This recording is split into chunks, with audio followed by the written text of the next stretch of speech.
Hey, Raghunath, do you know who we have to thank today?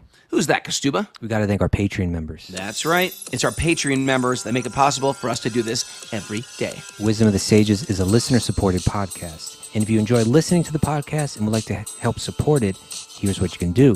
You join our Patreon page at patreon.com/Wisdom of the Sages. And for a monthly donation of any amount, you become a member, and that unlocks the vault to all sorts of goodies. We post lots of live and recorded classes that Raghunath and I give, and we bring you lots of our friends onto the platform who share some great classes as well.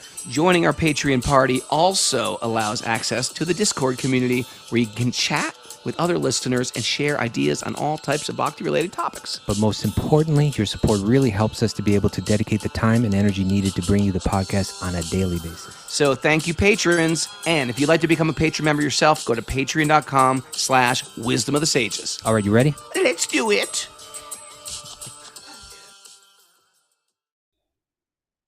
Live from Super Soul Farm, this is Wisdom of the Sages, a daily yoga podcast with your host, Raghunath. The Daily Yoga Podcast with your host, Raghunath, and your co-host and senior educator at the Bhakti Center in New York, Kastuba Das. Welcome to the show, everybody. Welcome to Black Friday. Black Friday's episode. Sounds so inauspicious, doesn't it? Black Friday. Honestly, I don't get the whole thing. Why would I go to shop when everybody's running around going crazy? Because there's a sale? I mean, because there's a sale and you get your savings, Kastuba. I don't know. What more is there to get? I mean, how much? That's a good question. What is there to purchase out there? I got to think of something. What's there to purchase? I mean, is it worth it going through all that? Huh? Is it worth it going through all that, you know? Sometimes it is. Okay. What have you gotten, Raghunath? Sometimes you gotta get a refrigerator. This is the day to do it. But I had a really special day yesterday, Kastuba. Well, I wanted to hear about the festivities. You were the priest at the Papatoni's wedding. Yeah, Mara's father got married. Okay. To a very nice lady who he's been with for about 10 years, right? Yeah. When the father has you do the wedding, that means you're in, right? I think I'm in. You're in. You're in. But you know, I got to learn. Hold it, but let me check one thing. Yeah. Mara, how did the other relatives respond to Raghu? Pretty good, I think, actually. For the most part? Kind of bonded with each of them. Let me just share something. Let me share something about Mara's family. Okay. I was so impressed with her. She's got sort of a big family. She's got like 5 people in her family. Mm-hmm. But it was such like it was a family like I've never seen before. I have a pretty good family. It's not like anybody or, you know, alcoholics or crazy. They're all pretty nice, normal, but her family was like making like heartfelt toasts that would bring you to tears. Aww. Her brothers. I mean, it's a really an exceptional family. I was quite impressed with all of them. What did Mara say? Mara, you know, she you know what? When I see Mara, the quiet one. She's the little kid of the family. She's the quiet one. I see her in the context of her family too. She's like the little kid. Okay. Yeah, sort of. But they made like a little bird with the wings not fully developed. Yeah. So anyway, we had a really nice day, and then we had the wedding in the yoga studio, and then we had a dance party. What yoga studio? Oh, your yoga studio. Yeah, we did it at Super Soul. Right. We had made a nice outdoor dance party. Fire. Oh, dance party? It's a wedding. You dance at a wedding. You had a dance party. Yeah. Who came over? What? Everybody at the wedding. Who was the band? There was no band. There was just like a Spotify playlist. It's 2023. Come on. Gotta get a band in there. It danced for about 25 minutes. It wasn't a super big dance party. It's like I could see you being a wedding singer, Raghunath. I could definitely see that. And a wedding dancer. I'm a dancer, actually. He's a dancer. I come to realize I'm a dancer. Okay. Dancing's so good for you. And Bobby Marchand was there. Is she here? Oh, Bobby Marchand and Catherine A. Frankie? No. Frankie didn't. No, Frankie was not there. But it was good. Good. Actually. Did it feel like Thanksgiving or did it feel like just a wedding? It felt like Thanksgiving too. Okay. We sort of had Thanksgiving in the first half of the day and the wedding in the second half of the day. Oh, okay. That's the way to do it. Yeah, it was really nice. Anyway, How was your Thanksgiving? Well, my Thanksgiving was yesterday, so I'm You, kind of a day ahead over here. you missed it. It was honestly, I didn't even think about Thanksgiving the whole time. Well, you should have. Sorry. I think I was fine without it, honestly. Karuna doesn't know what Black Friday is. It's the biggest sales day of the year where people go out and buy things. Everybody extend rushes it to all the week. store and they fight. They wrap it into Cyber Monday. Cyber Monday. And So something funny. Tuesday, Giving Tuesday. Oh, really? What's Giving Tuesday? I missed It's that a one. good day they encourage everyone to give a donation. It's kind of as you're getting towards the end of the year, you can write off on your taxes. Is the idea? So you have this Giving Tuesday. Oh, all right. Maybe we should do a little Wisdom of the Sages telethon on Giving Tuesday. Come on, give it up. Oh, all right. So we got a good nugget for you, but before that, Miss Mara's got some valuable announcements. Sorry, I'm a little behind today on my announcements. We have Josh Kane has his asana class. Cult of Cain. Cult of Cain at 10:30. And we have Bhakti recovery group meetings today at 12:30 and 1:00 Eastern time. And That for was the meeting slowest codes you and ever everything. got those I know. announcements out there. What's going on? Sorry She's about tired? that. She's wiped out. You know Big what? wedding. She is like, I'm wiped out. She's wiped out. She's been. So you're about to jump on a plane. I'm about to jump in a plane, head to Alaska. Mary's just gonna chill. Yeah. Yeah. I'm about to A dive hot into the bath. big festival in Alachua. Oh, that's be nice. Yeah. Okay. All right. Nugget time. Yeah, check out this nugget. This is such a good one. There's something to this nugget I got to share with you, Roman. Tell me. So this is a nugget. It's from if I understand this correctly, it's from the Matrix Screenplay, meaning that this never actually made it into the film. It was written, but they pulled it out. It ended up on the cutting room floor. Well, it's the most quoted movie on Wisdom of the Sages, I think. Could be. Anybody else? You could think any other movie we quote more? No, we had a whole week dedicated to it at one point. Yeah. Okay, anyway. So this is Neo speaking. And I think this was meant to be like at the very end of the movie. But then there's every chance this guy who is the writer for this, who I'm not sure who wrote it. Maybe they have teams of writers, but there's every chance they could have been devotees. All right. So many devotees out there, you just don't know. Yeah. It's too uncanny. It's too everything we believe in. Yeah. Okay, here it is. Neo. I believe that the Matrix can remain our cage or it can be our chrysalis. That to be free, you cannot change your cage. You have to change yourself. Oh, interesting. When I used to look at this world, all I could do was see its edges, its boundaries, its rules, its controls, its leaders, its laws. But now I see another world, a different world where all things are possible, a world of hope, of peace. I can't tell you how to get there, but I know if you can free your mind, you will find the way. All right.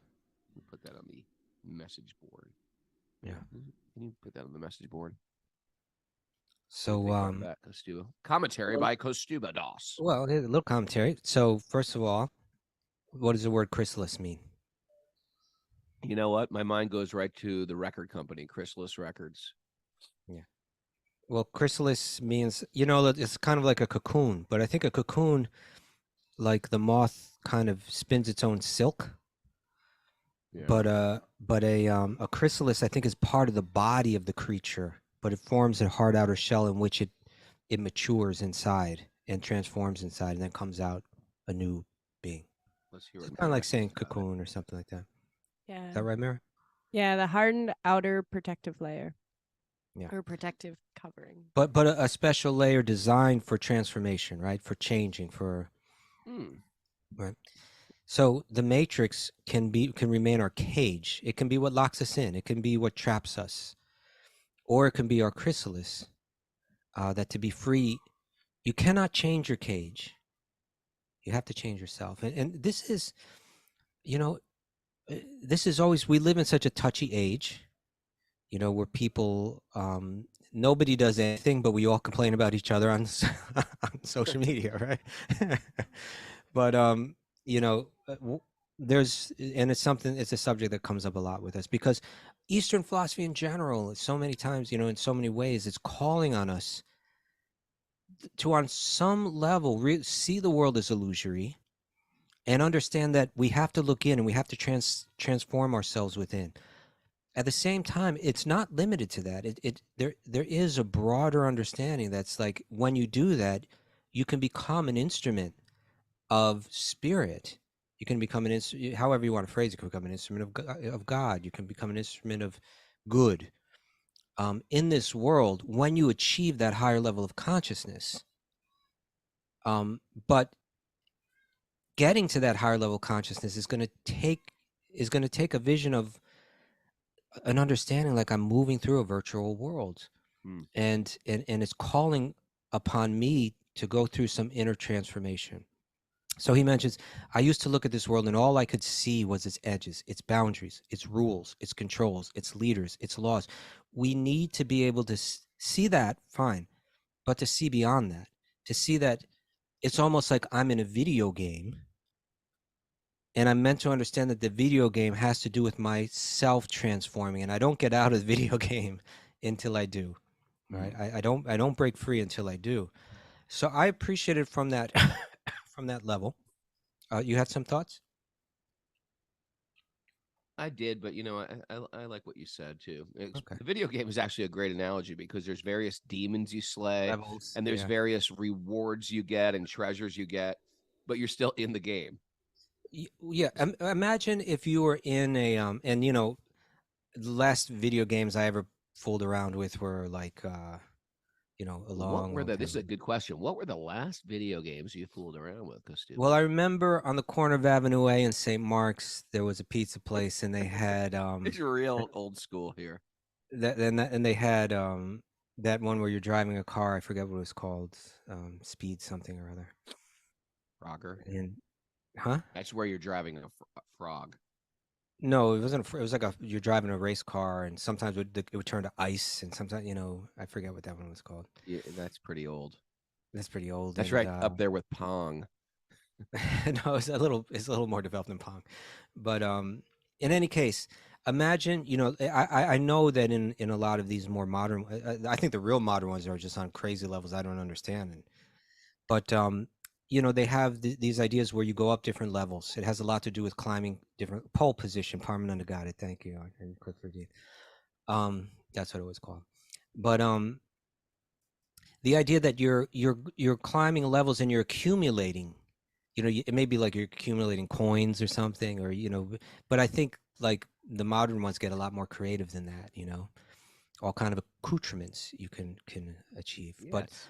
you know what we're going to read today is that it's going to be really funny because it's almost like Britchasaur is screaming at Indra, you know, come on man, wake up, like don't get caught up in the challenge of the video game. Like if you were to play a video game and it was for some reason it was really important that you won, like a lot was depending on it, and you started getting super emotional about what was going on inside the game instead of just staying focused on winning the game, you know, that's kind of what like we're being called to do. It's like, am I going to get emotional about this? Am I going to get caught up about that? I'm going to get upset about all these different things that are going on in this world that's been programmed and designed in a particular way, or am I going to keep my head straight and am I going to focus on what's important, let go of all the petty things, understanding that it's just changes in the virtual world. It's just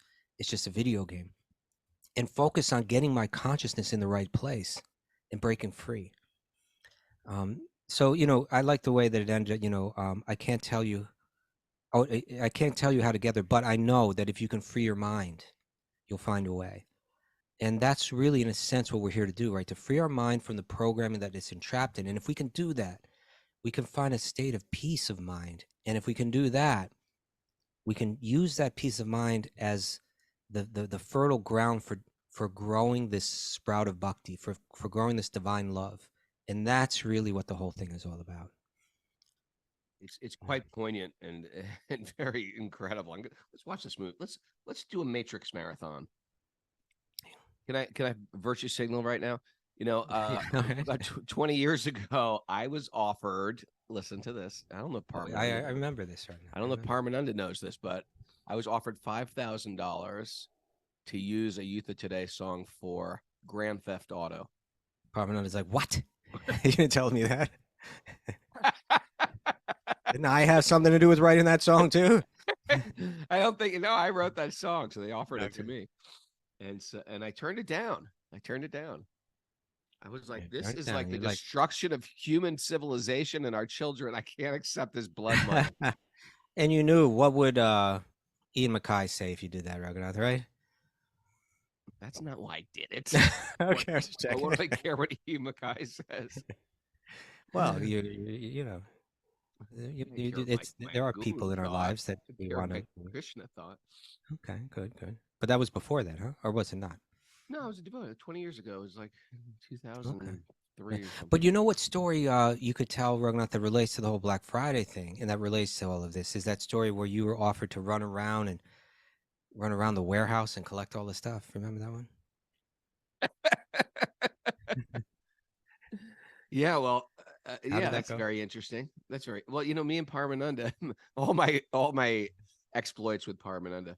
Me and Parmananda, because we were in a band, a lot of times, like clothing companies would like to give you free things because then you'll wear them on stage and it's like free advertising. Advertising, yeah.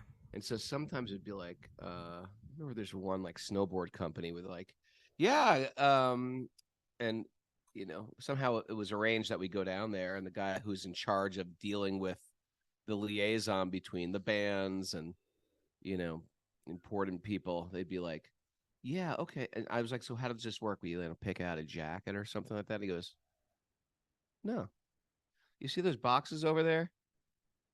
You got about an hour, and then we got to get clear out of here. You got like an hour to shove whatever you want in as many of those boxes as you want. I was like, oh, okay. Guy walks away. We're like,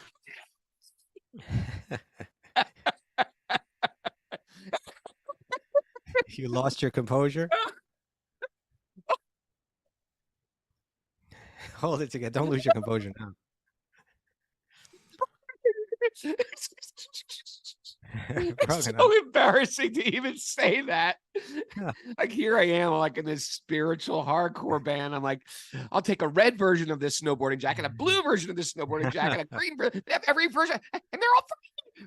Especially growing up with my mom, who's like this Depression era mother who like, you get nothing for Christmas. Like, nothing. Here's what you get. You get one game of Monopoly, and that's it.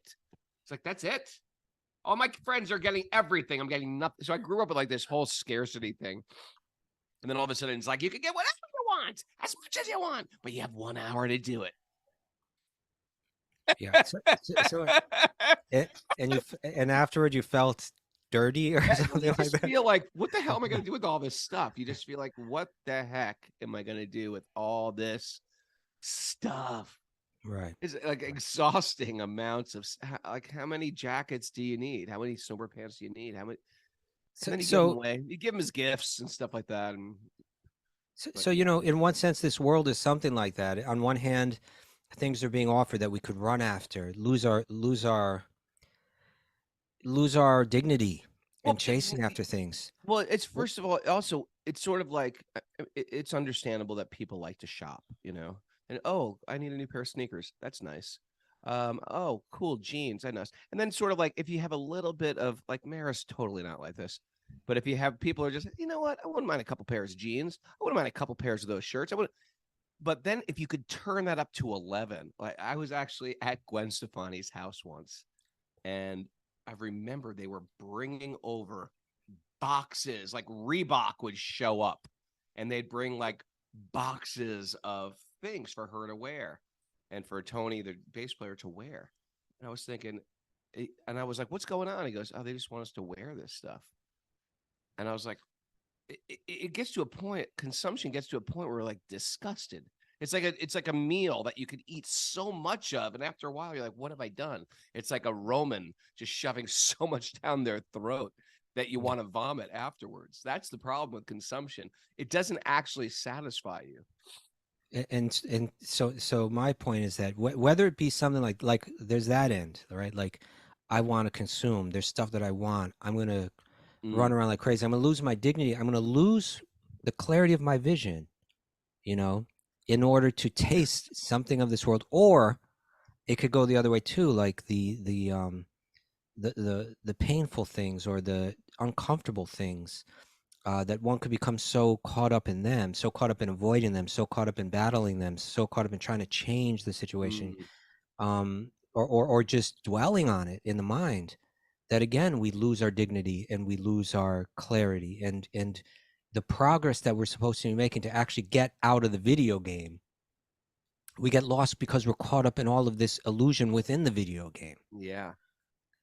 And so that's the challenge of the yogi. Can I move through this world playing my role, playing it well, but keeping my eye on the prize the whole time, keeping my focus on what's important, not losing my dignity, not losing my clarity, and make step by step progress. And then this world becomes your chrysalis as opposed to your cage, right?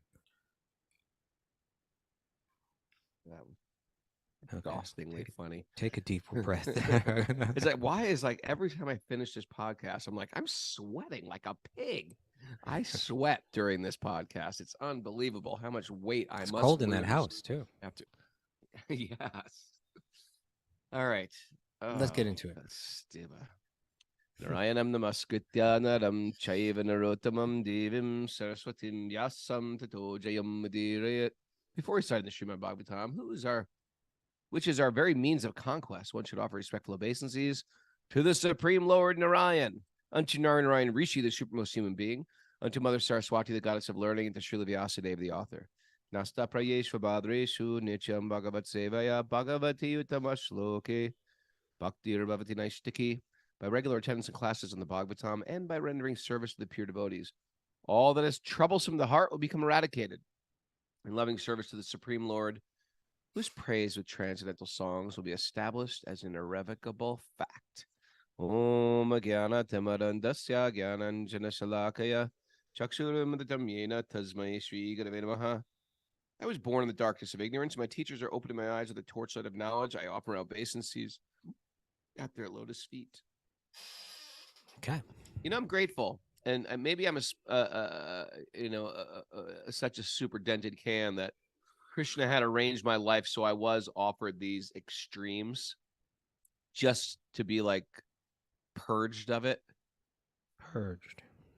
Just to be like over it. It helped. Okay. It helped. Like with what I am, it helped. It helped to be a little famous when at a young age. Like big. So it was all like a big deal. Helped to get going to the snowboarding factory. Big deal. It helped to get go to the sneaker place. After a while, it's just like big deal. Material world is just one massive big deal. All right. And now what do we do with our lives? We read the Srimad Bhagavatam. Yeah. Once you cut consumption as this is not the way to go. This is not going to fulfill my heart.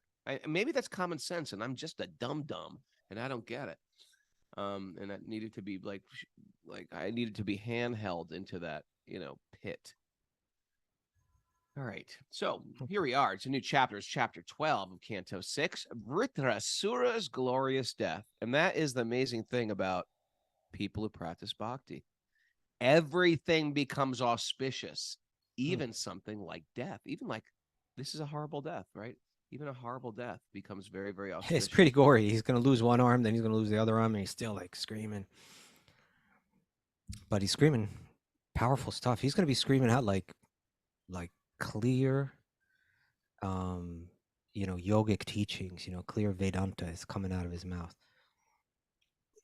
Text 1, narrator Sukadeva Goswami says, desiring to give up this body. He's already made up his mind.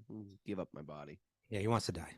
That's like a beautiful place to get to, probably, when you're Krishna conscious. Okay. I'm ready. Time to give up my body. Take me, Krishna. Take me. Desiring to give up this body, his body. Vritrasura considered death in the battle, preferable to victory. O king, he vigorously took up his trident and with great force attacked Lord Indra, the king of heaven, just as Kaitaba had forcefully attacked the supreme personality of Godhead when the universe was inundated. That's another I think time. Indra's a little caught off guard because he was just hearing Vritrasur's beautiful, sincere prayers, and he was probably like, "Am I still supposed to?" Sensitive, tender, and he was. He might have been thinking like, "Am I still supposed to kill him?" Am I supposed to, or just like this? Who's this like poet now saying all these really sensitive prayers, and all of a sudden he turns around and whips this throws trident a weapon at you. Yeah. Then Vritrasura, the great hero of the demons, whirled his trident. What? Okay. Yes, I'm sorry. Go ahead. Whirled his trident, which had points like the flames of the blazing fire at the end of the millennium. Very destructive. Very pointy. With great force and anger, he threw it at Indra, roaring and exclaiming loudly, "Oh, sinful one! Thus shall I kill you." Ooh. Flying in the sky, Vritrasura's trident resembled a brilliant meteor. Wow. Although the blazing weapon was difficult to look upon, King Indra, unafraid, cut it to pieces with his thunderbolt. Simultaneously, he cut off one of Vritrasura's arms. Ouch. Which was as thick as the body of Vasuki, the king of the serpents. Ooh, yeah. Although one of his arms was severed from his body, Vritrasura angrily approached King Indra and struck him on the jaw with an iron mace. Ooh. Ouch. He also struck the elephant that carried Indra. Poor Airavata is really getting it. I know. It's always sad when the carriers get it. Yeah. Thus, Indra dropped the thunderbolt from his hand. Oh, that's scary. That's pretty scary. The denizens of various planets, like the demigods, demons, charanas, siddhas, praised Vritrasura's deeds. But when they observed that Indra was in great danger, they lamented, "Alas, alas!" So they had to appreciate his heroism. That was like, I'm going to start saying "alas" more. Alas, it is dinner time. Okay. Having what? Alas is like lamenting. Oh, it's a like a lamenting. bad thing. Okay. Yeah. Alas, dinner's over. It was so good. Alas. Having dropped the thunderbolt from his hand in the presence of his enemy, Indra was practically defeated and very much ashamed. Imagine that. You're like fighting someone and you drop your gun. You drop your gun. You're just, I feel like Woody Allen. You feel like Woody Allen in Take the Money and Run. Put all the money in a paper bag. I have a. The guy reads the bank teller reads it. Put all the money in the paper bag. I have a gub. No, that says gun. That says gun. Well, no, true. It says gub right here. What do you think they call other bank tellers over? That's what you're thinking about, right? Yeah. Well, or just in anyway, he was embarrassing himself one time after another. No, it says, and there's a whole a whole group of tellers around the note saying, "No, it says gub." We just lost your camera, brother. Whoop! What is up with me camera? Okay, Mara, work on that while I read. Yeah. We'll click back my reading. There you go. Having dropped the thunderbolt from his hand in the presence of his enemy, Indra was practically defeated and ashamed. He dared not pick up his weapon again. Vritrasura, however, encouraged him, saying, "Take up your thunderbolt and kill me. Kill your enemy. This is not the time for you to lament your fate." Oh, I like that. Yeah. It's this is exactly what we're talking about. Was Vritrasura's, his head's in the game, right? He's like, he knows I'm in a virtual reality. He knows his body is a virtual body. He knows the reality is that he has an eternal relationship with the Supreme beyond all this. And Indra, on the other side, is totally caught up in the virtual world. He's like, "Oh my God, I dropped my weapon. This is terrible. Oh my God." Yeah. Vritrasura's, he's missing an arm, but his head is right in the game. And he's telling Indra, "You get your head in the game. This is not the time to lament your fate," right? What good is it going to do for you to lament your fate? Step up right now and do what you're supposed to do. And you know, this is just an essential Bhagavad-gita teaching, you know, that you know, it in the second chapter where Krishna he literally defines yoga there in text 248. You know, let me pull it up.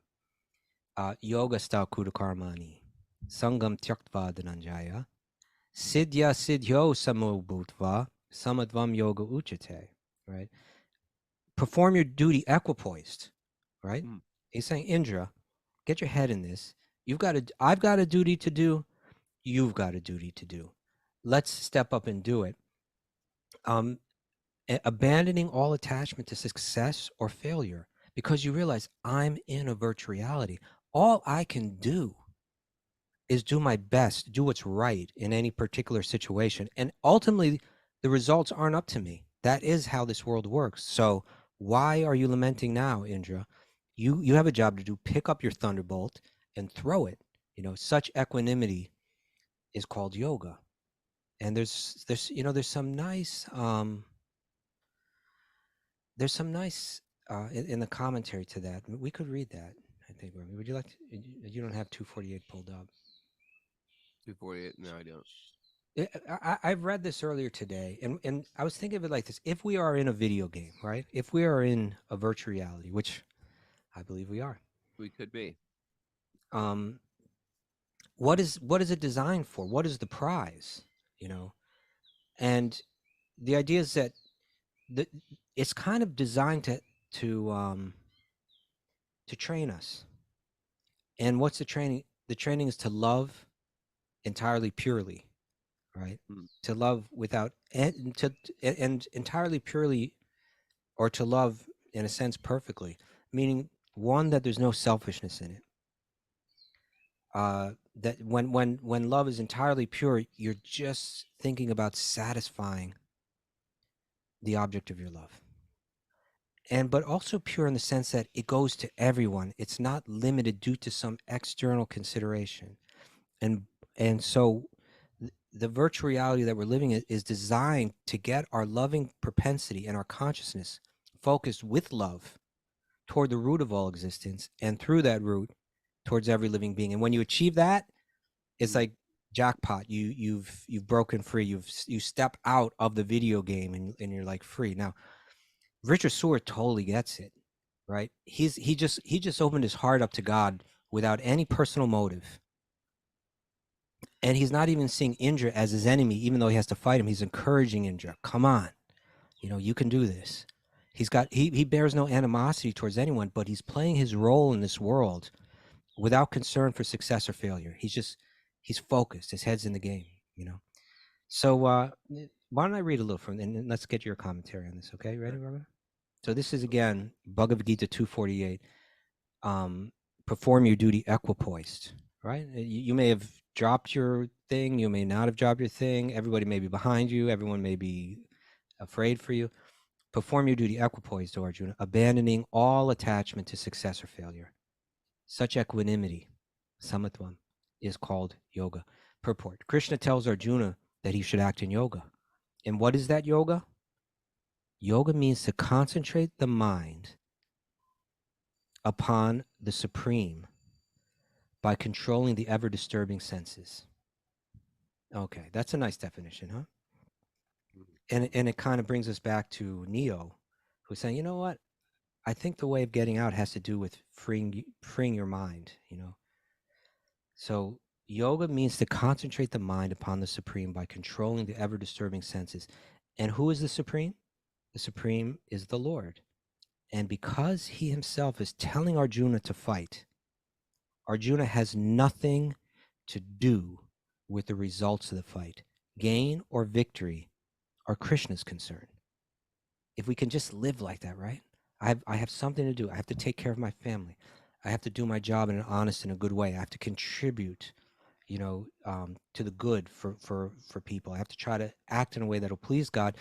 And after that, gain or victory is not my concern. That's Krishna's concern. Arjuna is simply advised to act according to the dictation of Krishna. the following of Krishna's dictation is real yoga, and this is practiced in the process called Krishna consciousness. By Krishna consciousness, by Krishna consciousness only can one give up the sense of proprietorship. Mm. One has to become the servant of Krishna, or the servant of Krishna. That is the right way to discharge duty in Krishna consciousness, which alone can help one act in yoga. Arjuna is a kshatriya, a warrior. And as such, he is participating in Varnashram Dharma institution. He has duties as a warrior to perform. Right? It is said in the Vishnu Purana that in the Varnashram Dharma, the whole aim is to satisfy Vishnu. Here's what we're talking about. Like, the whole aim is to train us to love, right? Learn to live with love for the purpose of satisfying that object of love, right? So here it's saying the whole aim is to satisfy Vishnu. That's when you get deep into that consciousness, you've broken free the matrix. You're breaking out of the video game. Because sometimes you get mad at kids for playing, or adults for playing video games, but it's like this whole material world is. We're in a big one. They say, yeah, but these are addictive. Yeah, the whole material world is addictive. Very addictive. It's It's just so true. Yeah, I we're guess it's seeing. just the layers of video games within video games within video games. We're stuck in Yeah, like quadruple illusion. and I suppose that the parents can sense the time being wasted and the potential being lost, and the effect that it has. We can see it in the children when they're playing the video game, but we can't recognize that that's exactly what we're doing as we veg out on trying in all our material endeavors, you know? Sure. Sometimes they'll say, well, just go outside. I'll say, go outside, play on the trampoline, go outside, get into nature. You could be in total delusion in nature as well. It's true. Some hillbilly guy. So it is said in the Vishnu Purana that in the Varnashram Dharma, the whole aim is to satisfy Vishnu. No one should satisfy himself, as is the rule in the material world, but one should satisfy Krishna. Isn't that amazing? Like, who would say that? What I know, philosophy? Prabhupada just right out No there. one should satisfy themselves. What? Yeah. I was like, that seems like what the whole material world's about. How can I become satisfied? But it's kind of like, if you put it back into the video game, why are you trying to satisfy yourself in the video game? It's all a virtual reality anyway. Right. Focus on getting out of the video game. Right. It's if you're playing this video game where you're running around trying to collect food to eat, you're not Go eating out and the get some real food. Get Yeah, some right. real food. Yeah. Okay, so no one should satisfy himself, as is the rule in the material world, but one should satisfy Krishna. So unless one satisfies Krishna, one cannot correctly observe the principles of Varnashram Dharma. Indirectly, Arjuna was advised to act as Krishna told him. Now, here we're seeing Vritrasura, he's practically acting like Krishna in the Bhagavad-gita. He's telling the hesitant warrior, Indra, get your mind in the game. You've got a duty to do. Do it with detachment. Win or lose, that's not even your business. Stand up and do it. You know, it's one of the essential teachings of the Gita, right? Act as an instrument in this world. Give it your all, right? What is it? Karmanya Veda Karaste Mapale Shukadachana. You are qualified to work in this world. You have the right to work and to do your duties and your responsibilities in the work, but you're not entitled to the fruits of the action. That's all virtual anyway.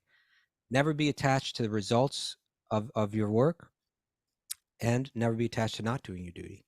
So it's getting your head in a certain space, right? So revolutionary, isn't it? It's very old, but it's still very revolutionary. Yes. Yeah. All right. Okay. Continuing on.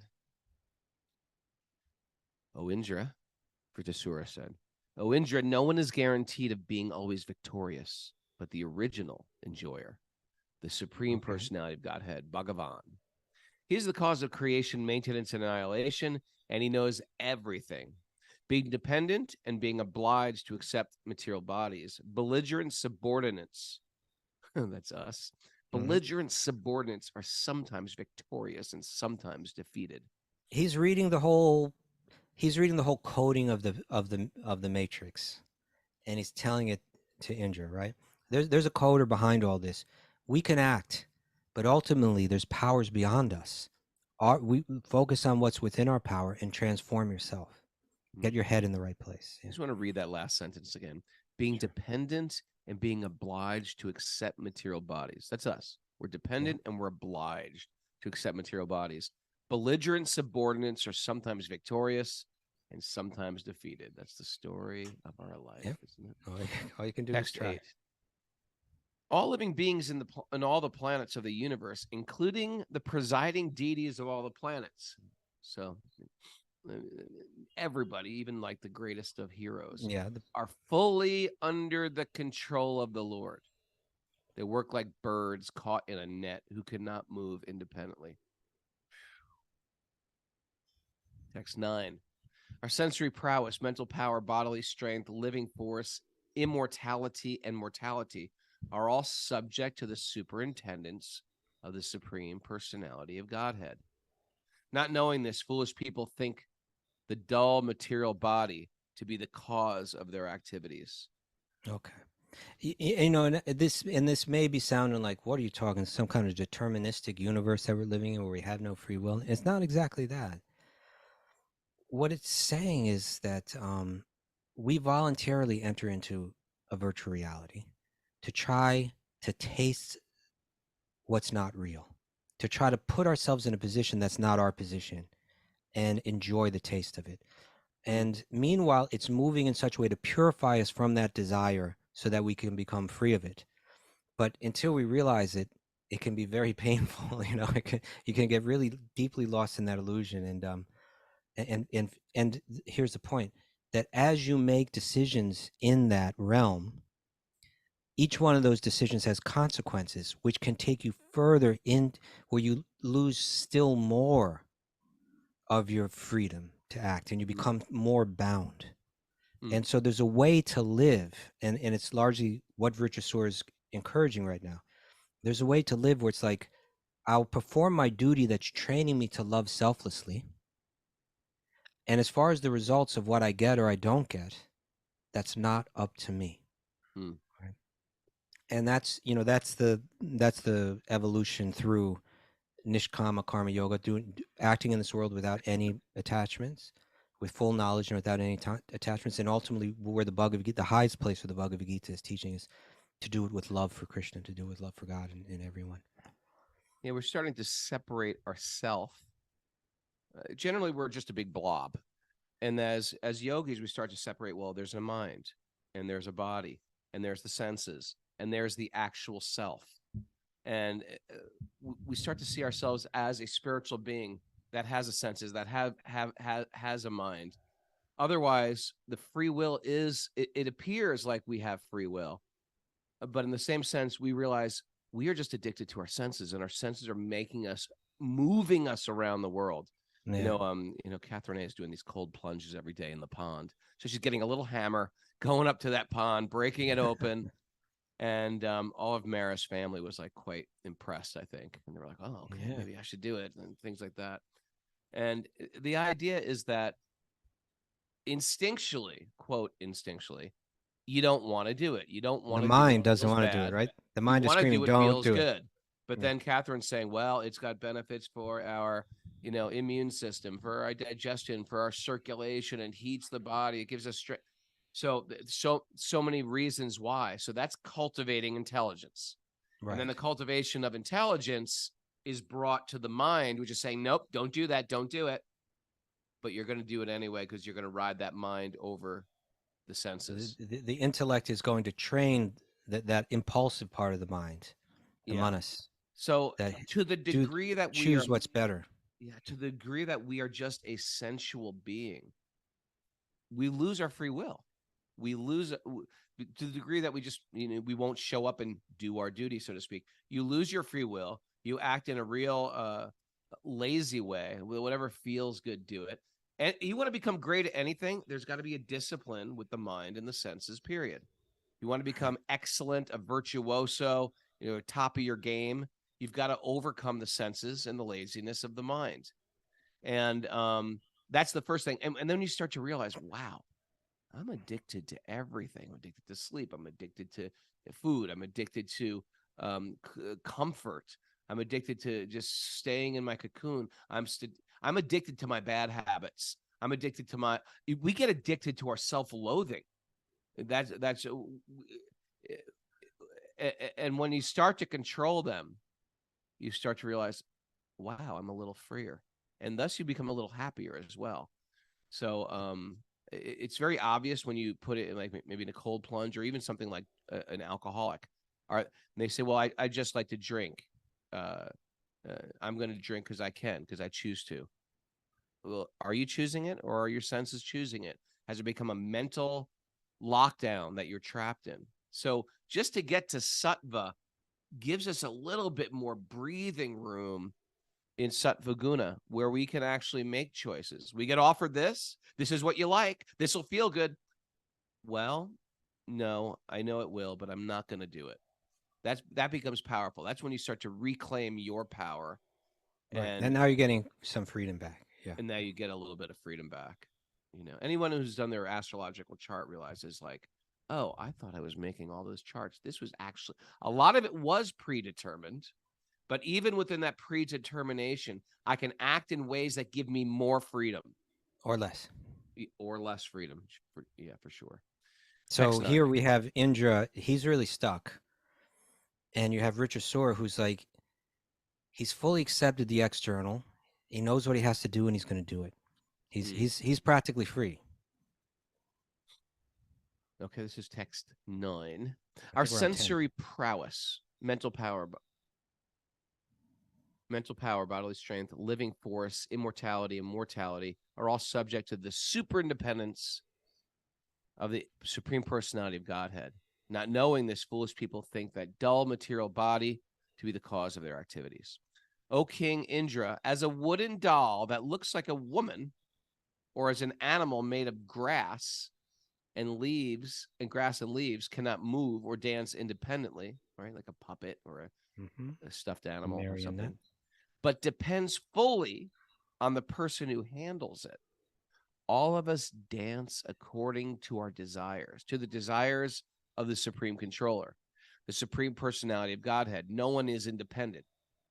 Well, it seems like we would want to dance according to the Supreme Personality of Godhead, but unless we choose Lord Krishna, Lord Vishnu, unless we choose divinity, Krishna's outsourcing that control to the 3 gunas, which are pulling us around, which is dependent on our karma, ourselves being cemented to our senses. Text 11, the 3 Purushas, Karnadakshay Vishnu, Garbhadakshay Vishnu, Kiradakshay Vishnu, the material nature, the total material energy, the false ego, the 5 material elements, the material senses, the mind, the intelligence, and the consciousness cannot create the material manifestation without this direction of the Supreme Personality of Godhead. So these are all the elements of the virtual reality. And he's saying it's all being coded by a person. I like that. Coded. I like that. Coded. A foolish, senseless person cannot understand the Supreme Personality of Godhead. Although always dependent, he falsely thinks himself supreme. That's a good one, huh? It's going right to Indra's heart, too. Yeah. Again, you got to picture what Indra's going through. We're like, always dependent. People want this concept of independence so bad. We're always dependent. We falsely think ourselves supreme. If one thinks, according to one's previous fruit of actions, one's material body is created by the father and the mother, and the same body is annihilated by another agent as another animal is devoured by a tiger. This is not the proper understanding. The Supreme Personality of Godhead himself creates and devours the living beings through other living beings. Just as a person not inclined to die must nonetheless give up his longevity, opulence, fame, and everything else at the time of death, so at the appointed time of victory, one can gain all these when the Supreme Lord awards them by his mercy. Since everything is dependent on the supreme will of the personality of Godhead, one should be equipoised in fame and defamation, right? It's hard to do, living in that virtual reality. You glorify me, I like it. You defame me, I get resentful and bitter. Victory, you should be equipoised in victory and defeat, in life and in death. In their effects, represented as happiness and distress, one should maintain oneself in equilibrium without anxiety. Nice Right? teachings here. Yeah. These You are know, this is it- beautiful stuff. Richard Soar is going to lose this battle. You know, he's confident that he's going to lose, but it hasn't affected his equilibrium at all. You know, he's like, whether I win or lose, that's not in my hands. I accept it either way. But he's keeping his consciousness on that equilibrium. He's got no anxiety. He's got no fear. Nothing. One who knows that the three qualities, goodness, passion, and ignorance, are not qualities of the soul, but qualities of material nature, and who knows that the pure soul is simply an observer of the actions and reactions of these qualities, should be understood to be a liberated person. He is not bound by these qualities. Very powerful stuff. Oh, my enemy, just look at me. I have already been defeated, for my weapon and arm have been cut to pieces. You have already overwhelmed me, but nonetheless, with a desire to kill you, I'm trying my best to fight. I'm not at all morose, even under such adverse conditions. Therefore, you should give up your moroseness and continue fighting. Okay. One more. Schooling him. He's going down, but he's schooling him on the way down. He's got to school him just so that he'll fight. Right. Scusi. Oh, my enemy, consider this battle a gambling match in which our lives are the stakes. The arrows are the dice, and the animals acting as carriers are not the game board. No one can understand. Are a game board. Sorry. No one can understand who will be defeated and who will be victorious. It all depends on providence. Okay. Yeah, like that's the video game of the old days, the game board. Mm-hmm. Sukadeva Goswami said, "Hearing." I think we could stop there. That might be that's a good clean break spot. Yeah. Ooh, that was a good one. I forgot to announce our Italy trip. I needed to announce that. This is coming up in June. It's our 4th annual trip to Italy. Wisdom of the Sages, hang out with me, Kostuba, Mara, and the posse. We got a good group going this year already. You go to wisdomofthesages.com/events and sign up. It sells out every year, so I would get on that if you're thinking about it. We have a really sweet group going, and we get to sightsee and hang out in Italy, but we all read and study and sing. Lots of singing, lots of feasting, and good company for 1 week in Italy. Nice. And it's in the beautiful Villa Vrindavan. Beautiful temple villa in the hills of Tuscany. Miss Mara, what do you got for us? And people can go to wisdomofthesages.com/events to sign up, right? Yeah, I said that already. Okay, just making sure. All right. I got some good takeaways. Right. Take me away. You can't change your cage, change yourself. Can't change a cage. See beyond the virtual world and transform to escape. Nice. Escape it. Consumption doesn't satisfy us. Consumption, what's your function? Keep your clarity, focus, and dignity within the video game. Clarity and dignity in the video game. The material world is one massive big deal. You gotta say that with a little bit more oomph. Big deal. Love purely and without limits. Love, love, love. The whole material world is addictive. Very addictive. Very addictive. Act as an instrument in this world and give it your all. That's all we can do. All we can do. Give it your all. Don't try to satisfy yourself. Satisfy Vishnu. Satisfy Vishnu. Focus on what's within your power and transform yourself. Transformation. Break free of the mind and senses addictions. Okay. Break free. It's such a hardcore song. And don't lose your dignity chasing after snowboard coats. Don't go chasing snowboard coats, Ragu. Do, do, do, do, do, do, do.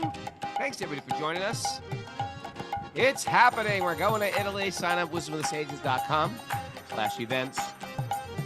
Great little trip this summer. Way to start your summer. My kids are coming. Very kid friendly too. If you got kids. If you don't have kids, maybe you can get some in Italy. Pick them up.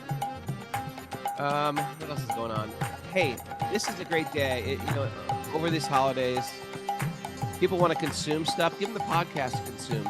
Share. Tell a person about the podcast. Let's blow this thing up for 2024. Let's get everybody studying the Srimad Bhagavatam. We really want to help this world give out transcendental information. I hope I see some of you guys in Florida at the Festival of the Holy Name.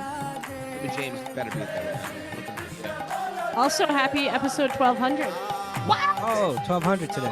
Yeah, 1200 today. Episode 1200. Cold.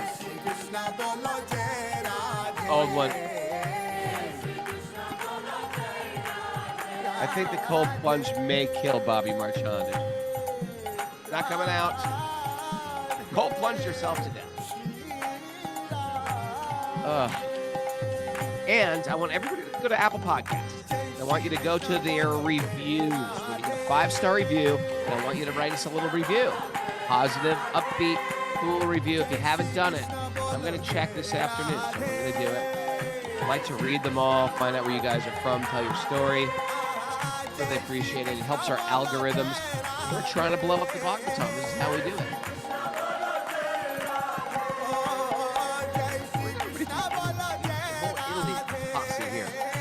From Italy and you're listening, go write us a review on the podcast. Okay. Still get that thing in the emails, Kostub, about like where people are listening from what cities. You get that? What cities? I don't know. We got cities. We got countries. We got countries. Still see that? Yeah, anytime. How's Lebanon We doing? broke 7 million downloads a few days ago. Audio downloads.